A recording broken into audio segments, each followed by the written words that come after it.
You need to stop making things up because you are clearly confused about what you think you saw. I am not confused. I know exactly what I saw, and I am done with your lies.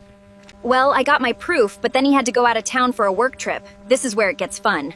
Prior to leaving, he said it was a one-time thing and it was over. This happened many, many years ago. I caught my then live-in boyfriend cheating on me, and it was the moment that changed my entire perspective on relationships. Well, I got my proof, but then he had to go out of town for a work trip. This is where it gets fun. Prior to leaving, he said it was a one-time thing and it was over. Called him where he was staying because he was late calling me. So I called the front desk and was told he was expecting me and to head to his room.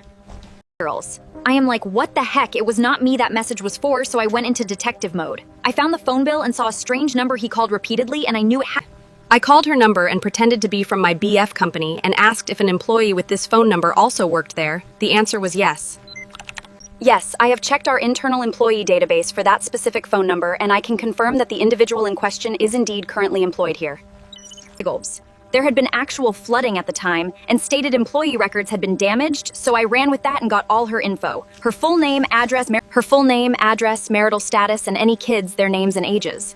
It ended up to be her mother I was talking to, which was quite a surprise. She also stated her daughter was on vacation in the same state where my BF was working, so I decided to burn his world to the ground. First, I called his finance company and said I would no longer be making payments for my vehicle. It was a simple decision that changed everything for me. Had his vehicle repossessed. Next, I called his credit card company and reported his credit cards as lost. Next, I called his bank, said that his bank cards had been stolen from my purse and to not issue them without me being present at the branch to give ID, and sold them very cheaply. I then proceeded to inform her.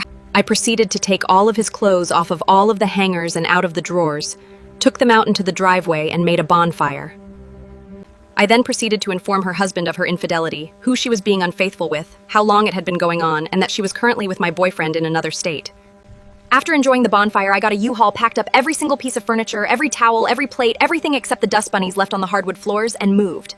Supposedly, he had to call his family to have them send money so he could make the trip back home, and the mistress came home to divorce papers. I enjoyed wreaking havoc and loved blowing up his life, and I don't regret one single thing that I did. I wish I could have just burned his world down a little bit more.